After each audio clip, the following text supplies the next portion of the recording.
Diary of Jonathan Harker, June 1st, 1847. Dear Diary, I have just arrived in the quaint village of Grimwood. The townsfolk are friendly, albeit a bit guarded. I have taken up residence in a charming old cottage on the outskirts of the village. It is an ideal location for my studies in botany, with the surrounding forests teeming with rare plants. The landlord, a kind elderly man named Mr. Hargrove, warned me about the local legends. He spoke of a shape-shifting monster that roams the woods at night. I laughed it off as mere superstition. After all, such tales are common in rural areas. June 2nd, 1847. Today, I met the most enchanting woman. Her name is Elara. She appeared as if from nowhere while I was exploring the forest. Her beauty is ethereal, with flowing dark hair and eyes that seem to hold the mysteries of the world. We spoke for hours about the flora and fauna of the region. She seemed incredibly knowledgeable and offered to guide me through the woods. I feel a strange connection to her, one I cannot quite explain. June 3rd, 1847. Elara visited me today at the cottage. She brought with her a basket of herbs and wildflowers. We spent the day in each other's company, talking and laughing. She is as intelligent as she is beautiful, and I find myself drawn to her more with each passing moment.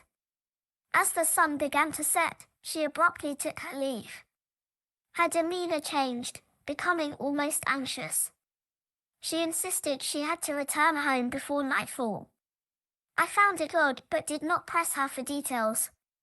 June 4th, 1847. Last night, I was awakened by a strange noise outside my window. At first, I thought it was the wind, but then I heard it again, a low, guttural growl. My heart raced as I peered through the curtains. In the moonlight, I saw a shadowy figure moving swiftly through the trees. It was too large to be any ordinary animal. I could not shake the feeling of being watched. This morning, I found deep claw marks on the wooden fence surrounding the cottage. Could the legends be true? June 5th, 1847. I could not find Elara today. I searched the forest and even inquired with the villagers, but no one seemed to know of her whereabouts. The villagers grew uneasy when I mentioned her name, their faces pale with fear. One elderly woman grabbed my arm and whispered, "Beware the night. Beware the monster." Her words sent a shiver down my spine. That night, I heard the growl again, closer this time. I dared not look out the window. June 6, 1847. Elara returned today, her face pale and drawn. She seemed distant, her usual warmth replaced by an eerie coldness. When I asked where she had been, she avoided my gaze and gave vague answers. I noticed scratches on her arms, as if she had been in a struggle. She quickly covered them with her shawl and changed the subject. Despite my growing unease, I cannot deny my feelings for her. There is something deeply unsettling about her, yet I am captivated. June 7th, 1847. I decided to follow Elara tonight. My curiosity had gotten the better of me. As the sun set, I watched her leave the village and head into the forest. I trailed her at a distance, careful to remain unseen. She moved with a grace that was almost unnatural, slipping through the trees like a phantom. When she reached a clearing, she stopped and looked around, as if sensing my presence. Suddenly, her body began to contort and change.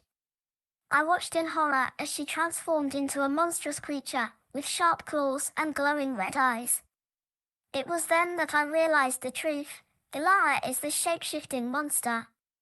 June 8, 1847. I did not sleep last night. The image of Elara's transformation haunts my every thought. I do not know what to do.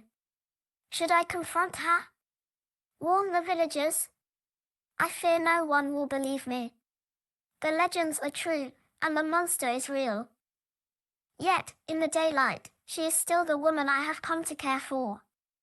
How can one reconcile such a dichotomy? I am torn between my affection for her and my fear of the creature she becomes. June 9, 1847, I decided to confront Elara.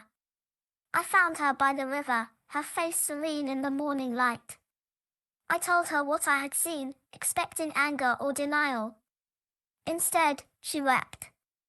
She confessed that she was cursed, bound to this monstrous existence by a spell cast long ago. By day, she could live as a woman, but by night, she was forced to transform into a beast. She begged for my forgiveness and my help. Despite my fear, I promised to find a way to break the curse.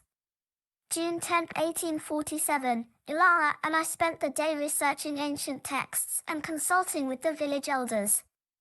We discovered that the curse could only be broken by a rare herb that grows deep within the forest, in a place no one dares to go. It is said to be guarded by the spirits of the forest, who protect it from those with impure intentions. I vowed to venture into the heart of the forest to retrieve the herb. Elara's fate rests in my hands, and I will not abandon her.